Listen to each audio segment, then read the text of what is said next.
L'amélioration de la chaîne de valeur de cobalt et l'appropriation de la transition écologique par les entreprises minières. Le Premier ministre a, au cours de la journée d'échange de Glencore, réaffirmé la détermination du gouvernement à travailler dans une parfaite collaboration. Dans cet élan de changement de paradigme, Samalou Condé a salué le sens de recevabilité de Glencore et de ses entreprises sous-traitantes pour les investissements qui impactent le social des Congolais. Le cobalt, élément indispensable à la transition énergétique à laquelle s'inscrit l'humanité, et la RDC, qui demeure la principale source de cette matière vitale, avec 65 à 70% de production mondiale, entre dans la ligne de la valorisation de la chaîne de valeur. C'était l'une des matières abordées au cours de cette journée, dite d'échange de Glencore, où le Premier ministre a réaffirmé la détermination de son gouvernement à œuvrer vers ce paradigme progressiste.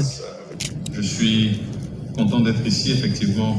Comme ça a été mentionné, j'ai tenu à venir assister à ces échanges parce qu'elles s'inscrivent d'abord dans l'investissement, dans la redevabilité, parce que ici, Glencore parle de ce qu'il fait en République démocratique du Congo, en mettant surtout en avant l'emploi généré par ces investissements. Cette augmentation qu'on voudrait avoir au niveau de la chaîne de valeur du cobalt, moi je voudrais réaffirmer ici que c'est une détermination pour nous, c'est pas un choix. On veut le faire et on va y arriver. Une occasion pour lui de saluer le devoir de redevabilité auquel se livre cette entreprise minière, surtout dans le cadre des investissements, à travers également ses deux sous-traitants, KCC et Moumi, dans le secteur de l'emploi, l'énergie et les actions d'accompagnement des communautés. Nous avons présenté notre programme conformité. Nous avons présenté ce que nous faisons à KCC et à Moumi.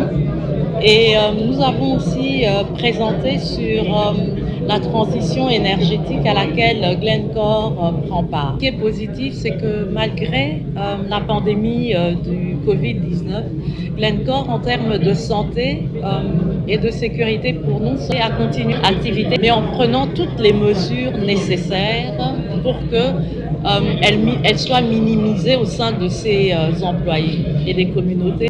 Moumi est en train de reprendre ses activités, donc je pense que Glencore n'a jamais eu à arrêter et Glencore se porte bien et évolue bien. L'investissement de 13 millions de dollars américains dans les 5 ans avec un impact positif sur 24 000 personnes, l'appui à la SNED dans le cadre du projet FRITZ pour l'amélioration des infrastructures de production et de transport de courant électrique et la transition énergétique, autant des défis à relever pour Glencore.